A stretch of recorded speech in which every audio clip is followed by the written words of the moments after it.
السلام علیکم ورحمت الله تعالی وبرکاته.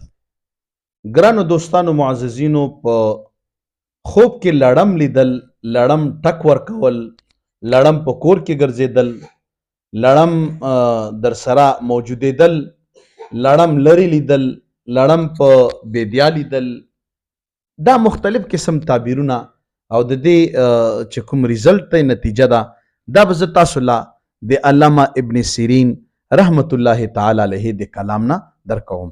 ځکه چې هغه یو لوی معبر و، هغه صحابه لیدلي وو، هغه سره علم و. دوستانو، علامه ابن سیرین رحمت الله علیه فرمایي، دا کتاب ما کولو کړی دی، چې په خوب کې لړم لیدل دا کمزوری دشمن دی.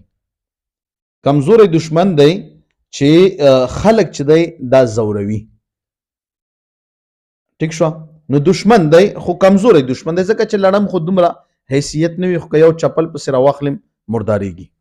او که په خوب کې وویني چې دی لړم چیچلی دی، او هو دا مهم هغه دی. په خوب کې لړم چیچلی دی، دلیل دی په دې خبره باندې چې دشمن به دته بدي رسوي او دی به غمجن کوي او دی به خفه کوي. ټیک شو؟ بل تعبیر پکې دا که چېرته د لړم وژلی وي، که چېرته لړم وژلی وي، نو د دې به څه تعبیر وي؟ دا دلیل دی د دې خبرې چې دی به په خپل دشمن باندې فتح بیاموزي، کامیابي به بیاموزي، فتح به بیاموزي، او دی به په خپل دشمن باندې کامیاب کیږي. دا هم ناشنا هغه دی.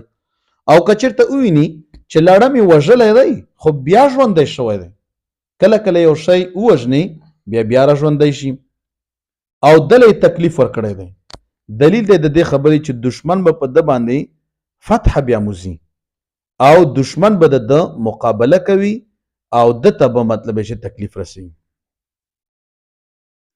دوستانو، بل تعبیر دا دی که چېرته په خوب کې وویني چې د سره په لاس کې لړم دی، په خوب کې د سره په لاس کې لړم دی، دا به څه دلیل وي؟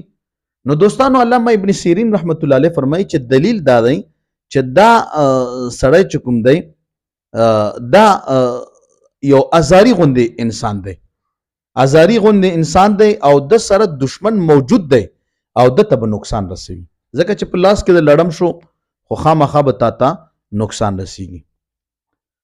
دوستانو، یو بله خبره او هغه دا چې که چېرته لړم هغه پوخ شوی وي، ورید شوی وي او د خوړلی دی، الله اکبر، لړم دی او د پوخ کړی دی، ورید کړی دی او خوړلی دی، نو دلیل دا دی چې همغومره به دی د دشمن مال خوري، د دشمن مال به دته ملاویږي. عجیبه عجیبه تعبیرونه دي، دا خو یو علم دی. او که وویني چې لړم په خوب کې ویني چې لړم د ده په خوله کې دی او په خوله کې موجود دی او ایښی دی او بیا یې خوړلی دی، دلیل دی دوستانو د دې خبرې چې دشمن به د ده په کور کې دی دشمن، او د سره مطلب چې موجود دی او دته به نقصان او تکلیف خو نشي رسولی، خو دی به ورباندې غالب کیږي. خو دومره ده چې په کور کې دی ورسره، ځکه چې د په خوله کې ایښودی دی او دا احتمال هم شته چې دته نقصان ورسوي. نو دوستانو، بنا بر هر تقدیر په خوب کې لړم لیدل او په کور کې لیدل دشمن دی، که بیا تا وژلی وي ته به پرې غالب کیږي، او که تاله تکلیف درکړی نو تاله به تکلیف درکوي.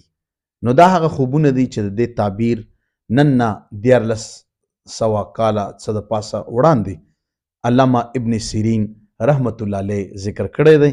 الله تعالی د مونږ تاسو له ډېرې خوشحالیانې راکړي چې په هر ځای کې وای الله مو سلامت لره. جزاکم الله.